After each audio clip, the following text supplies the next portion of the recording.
नमस्कार छात्रों, आज हम कक्षा 7 के हिंदी की पाठ्य पुस्तक वसंत भाग 2 से कवि श्री नागार्जुन द्वारा लिखित हिमालय की बेटियां निबंध का अभ्यास करेंगे। पाठ क्रमांक 3 हिमालय की बेटियां। इस पाठ में लेखक ने हिमालय से निकलने वाली नदियों के बारे में बताया है जो हिमालय के शिखर से निकलते हुए अपने रूपों में किस तरह बदलाव लाती है, परिवर्तन लाती है। उसी बात को यहाँ लेखक ने दर्शाया है। अभी तक मैंने उन्हें दूर से देखा था। बड़ी गंभीर, शांत, अपने आप में खोई हुई लगती थी। संभ्रांत महिला की भांति वे प्रतीत होती थी। उनके प्रति मेरे दिल में आदर और श्रद्धा के भाव थे। माँ और दादी, मौसी और मामी की गोद की तरह उनकी धारा में डुबकियाँ लगाया करता। यानी लेखक ने उनको जब मैदान में बहते हुए देखा था दूर से, तो वो जो नदियाँ है वो बहुत ही गंभीर, शांत और अपने आप में खोई हुई, मतलब अपने आप में मस्त दिखाई देती थी। संभ्रांत महिला की भांति मतलब यहाँ वो एक संस्कारी महिला की भांति, अर्थात एक श्रेष्ठ कुल की महिला हो, उसी तरह लेखक को नदियाँ प्रतीत होती थी। और लेखक को इन नदियों के प्रति दिल में आदर और श्रद्धा का भाव था। जब वे इन नदियों में डुबकियाँ लगाया करते थे तो उनको ऐसा प्रतीत होता था, उनको ऐसा महसूस होता था कि जैसे वो माँ और दादी, मौसी और मामी की गोद में खेल रहे हो। अर्थात यहाँ पता चलता है कि लेखक को नदियों के प्रति एक आत्मीयता का भाव था। परंतु इस बार जब मैं हिमालय के कंधे पर चढ़ा तो वे कुछ और रूप में सामने थी। मैं हैरान था कि यही दुबली पतली गंगा, यही यमुना, यही सतलुज समतल मैदानों में उतरकर विशाल कैसे हो जाती है। इनका उछलना और कूदना, खिलखिलाकर लगातार हंसते जाना, इनकी यह भावभंगी, इनका यह उल्लास कहाँ गायब हो जाता है। मैदान में जाकर किसी लड़की को जब मैं देखता हूँ, किसी कली पर जब मेरा ध्यान अटक जाता है, तब भी इतना कौतूहल और विस्मय नहीं होता जितना कि इन बेटियों की बाल लीला देखकर। लेकिन जब लेखक एक बार हिमालय के मध्य भाग में चढ़ाई करते हुए जाते हैं, तब इन नदियों का जो रूप है थोड़ा उनको बदला सा लगता है और वो इन आकर्षक रूप को देखने का उनको अवसर प्राप्त होता है। वो आश्चर्यचकित हो जाते हैं कि ये जो नदियाँ, दुबली पतली गंगा, यही यमुना, यही सतलुज मैदान में जाकर बहकर कितना विशाल रूप धारण कर लेती है। इनका उछलना, कूदना, खिलखिलाना, भावभंगिमाएं, मतलब उसके हाव भाव और उल्लास सब न जाने कहाँ समाप्त हो जाता है मैदान में जाकर। लेखक को लगता है कि कोई सुंदर कन्या या कली भी इतना उनको आकर्षित नहीं कर, मतलब उनके अंदर कौतूहल, मतलब जिज्ञासा भी उत्पन्न नहीं करती, कि हैरानी भी उनको नहीं होती है, जितना इन बेटियों को, मतलब इन नदियों को देखकर, उनकी बाल लीलाओं को, और जितना उनका आकर्षण होता है उनका, उतना वो कोई सुंदर कन्या के प्रति भी उनका आकर्षण नहीं होता है। कहाँ ये भागी जा रही है? वह कौन लक्ष्य है जिसने इन्हें बेचैन कर रखा है? अपने महान पिता का विराट प्रेम पाकर भी अगर इनका हृदय अतृप्त ही है, तो वह कौन होगा जो इनकी प्यास मिटा सकेगा? बर्फ जली नंगी पहाड़ियाँ, छोटे छोटे पौधों से भरी घाटियाँ, बंधुर अधित्यकाएँ, सरसब्ज उपत्यकाएँ, ऐसा है कि इनकी लीला निकेतन। खेलते खेलते जब ये ज़रा दूर निकल जाती है तो देवदार, चीड़, सरो, चिनार, सफ़ेदा, कैल के जंगलों में पहुंचकर शायद इन्हें बीती बातें याद करने का मौका मिल जाता होगा। कौन जाने बूढ़ा हिमालय अपने इन नटखट बेटियों के लिए कितना सिर ढूंढता होगा। बड़ी बड़ी चोटियों से जाकर पूछे तो उत्तर में विराट मौन के सिवाय उनके पास और रखा ही क्या है। इस अनुच्छेद में लेखक को यह समझ में नहीं आता है, मतलब उनको आश्चर्य होता है कि निरंतर शांत स्वरूप में आगे बढ़ने वाली जो नदियाँ हैं उनका लक्ष्य क्या है, वो किसे मिलने के लिए बेचैन है, मतलब व्याकुल है, उनकी चाह क्या है। आगे बढ़ते जाते हुए भी अपने विराट प्रेम को पाकर, यानी जो उनके हिमालय पिता के रूप में माना है, वो उनका विराट प्रेम पाकर भी अगर इनका हृदय अतृप्त मतलब सांत्वना प्राप्त नहीं करता या संतुष्ट नहीं होता है, तो वह कौन होगा जो इनकी प्यास मिटा सकेगा। ऐसा एक प्रश्न लेखक के मन में भी उत्पन्न होता है।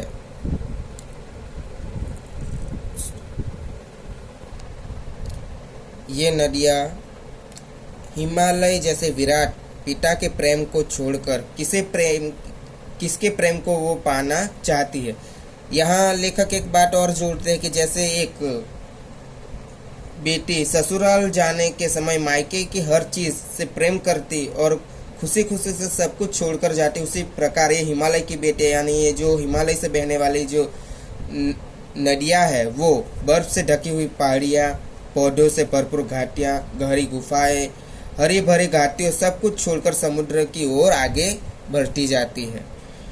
कुछ आगे बढ़कर देखे तो देवदार, चीड़, सरो, चिनार, सफेदा, केला के जंगलों में पहुंचकर शायद इन्हें अपनी बीती बातें, मतलब उनका जो बचपन है, उनका जो जीवन इन्होंने बिताया है, उनकी बचपन की बातें याद आती होगी। लेकिन इसके बारे में उनको यहाँ सोचने का मौका मिलता होगा प्रवाह में, लेकिन कौन जाने बूढ़ा हिमालय, मतलब उसका जो पिता है वो एक बुजुर्ग हिमालय जो चिंतित अपनी बेटियों के बारे में चिंता करता होगा, ऐसा प्रतीत होता है। और ये जो बड़ी बड़ी चोटियों से जाकर पूछे, मतलब कोई भी प्रश्न आप उनसे पूछे तो इन नदियों के चले जाने के बाद पूरे प्रश्न का उत्तर भी मौन रूप यहाँ मिलता है, मतलब मौन धारण कर लेता है हिमालय भी कि इस प्रश्न का उत्तर क्या होगा।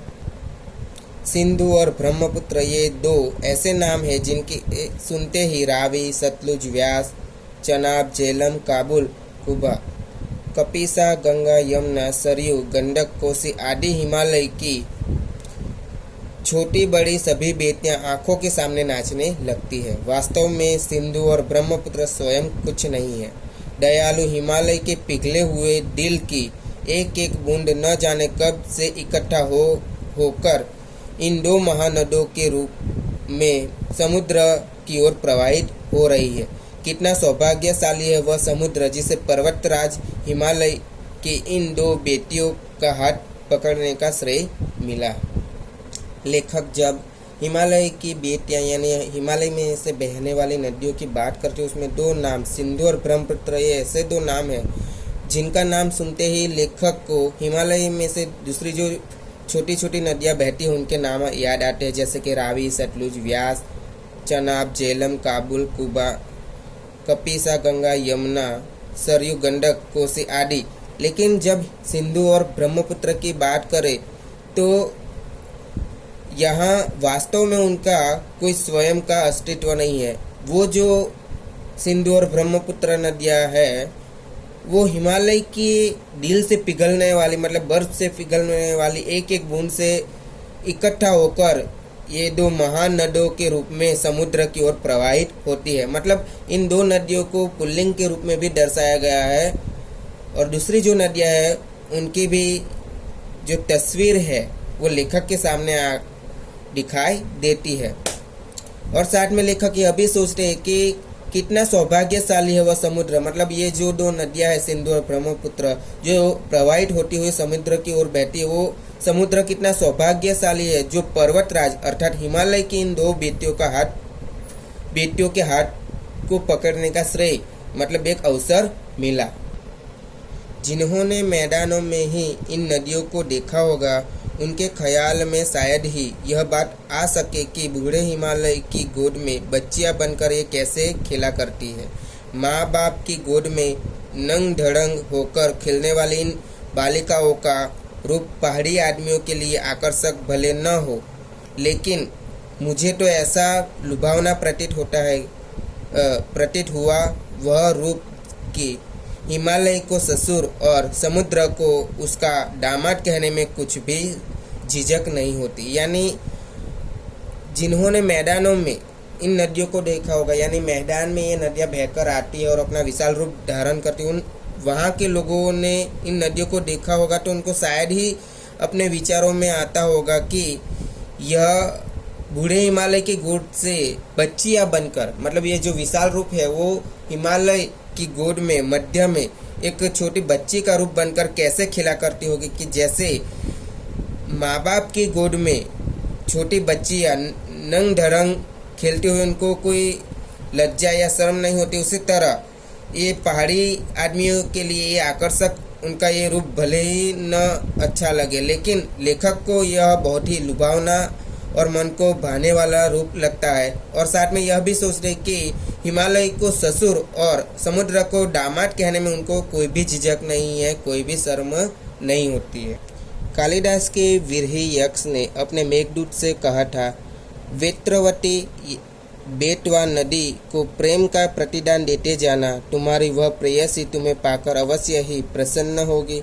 यह बात इन चंचल नदियों को देखकर मुझे अचानक याद आ गई और सोचा कि शायद उस महाकवि को भी नदियों का सचेतन रूपक पसंद था। दरअसल जो भी कोई नदियों को पहाड़ी घाटियों और समतल आंगनों के मैदानों में जुदा जुदा शक्लों में देखेगा, वह इसी नतीजे पर पहुंचेगा।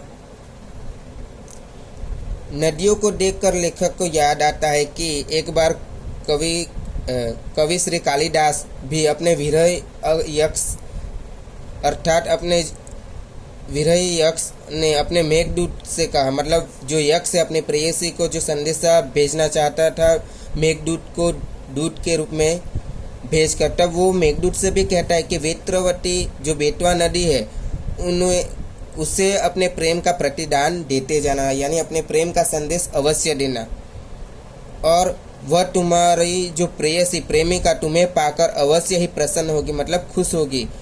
और यह बात लेखक को इन नदियों को देखकर याद आती है।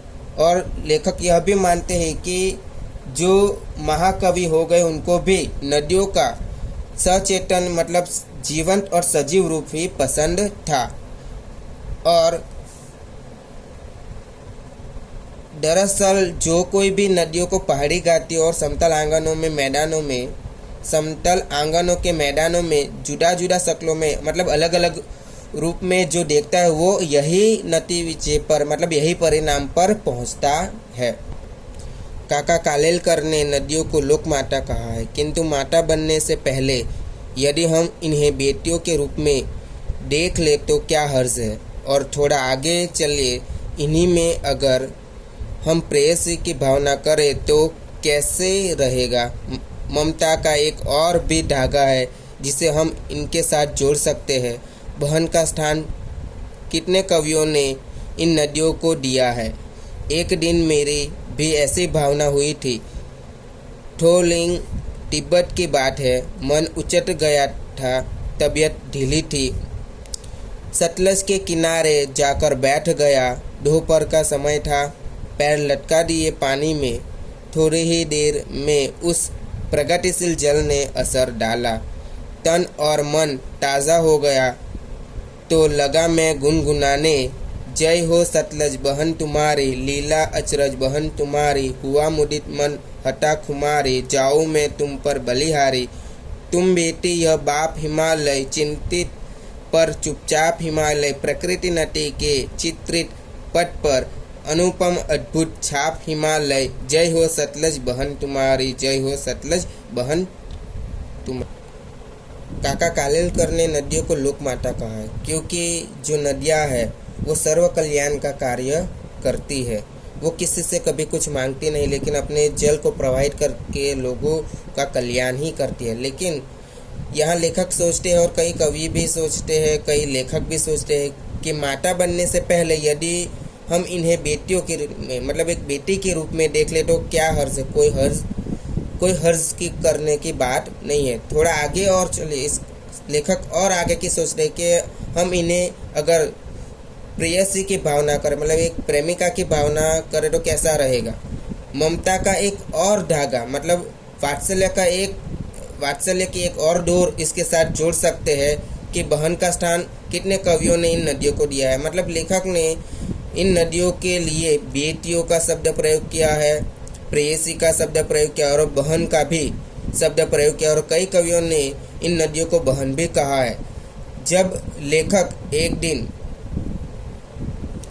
की ये भावना तो होती है, लेकिन जब लेखक तिब्बत की एक बात है उनके साथ जो घटना घटित हुई, उनका मन जब उचट गया था, मतलब उदास हो गया था, उनकी तबीयत थोड़ी अच्छी नहीं थी और वे सतलज के किनारे जाकर बैठ जाते हैं। और वो समय दोपहर का था, तो उन्होंने अपने पैर पानी में लटका दिए। थोड़ी ही देर में जो ये सतलज नदी का जो शीतल जल था वो उन पर असर डालने लगा और लेखक का तन और मन ताज़ा हो जाता है और वो अपने मन में ही गुनगुनाने लगते हैं कि जय हो सतलज बहन तुम्हारी, लीला अचरज बहनों तुम्हारे। मतलब सतलज नदी को बहन की उपमा देते हैं और उसकी जय जयकार करते हैं, और उनकी जो लीला है उससे आश्चर्यचकित होकर साथ में बहन शब्द का उच्चारण करते हुए कह रहे हैं कि हुआ मुदित मन, मतलब उनका मन जो है प्रसन्न हो जाता है। हता खुमारी, जो आलस्य है उसको भी दूर कर दिया। जाऊं मैं तुम पर बलिहारी, यानी साथ में लेखक कह रहे हैं कि मैं तुम पर बलिहारी जाऊं। तुम बेटी है बाप हिमालय, मतलब सतलज तुम हिमालय की बेटी है और हिमालय तुम्हारा बाप है चिंतित पर, लेकिन तुम्हारे लिए वो चिंतित है और चुपचाप भी है। प्रकृति नटी के चित्रित पट पर, यानी जो प्रकृति है उसने नर्तकी के समान अपना रूप अनुपम अद्भुत लिए जो है वो हिमालय के साथ जुड़ी हुई है। जय हो सतलज बहन तुम्हारी, जय हो सतलज बहन तुम्हारी, यानी हिमालय अपने अद्भुत और अनुपम छटा बिखेर रहा है प्रकृति के प्रांगण में, और यहाँ प्रकृति एक नर्तकी के समान है। और साथ में अंत में कहते हैं कि सतलज बहन तुम्हारी जय हो। आशा करता हूँ छात्र, यह जो नागार्जुन द्वारा लिखित हिमालय की बेटियां जो निबंध है वो आपको समझ में आया होगा और आप समझने का प्रयत्न भी करोगे। और इसके साथ मैं यहाँ समाप्त करता हूँ। धन्यवाद।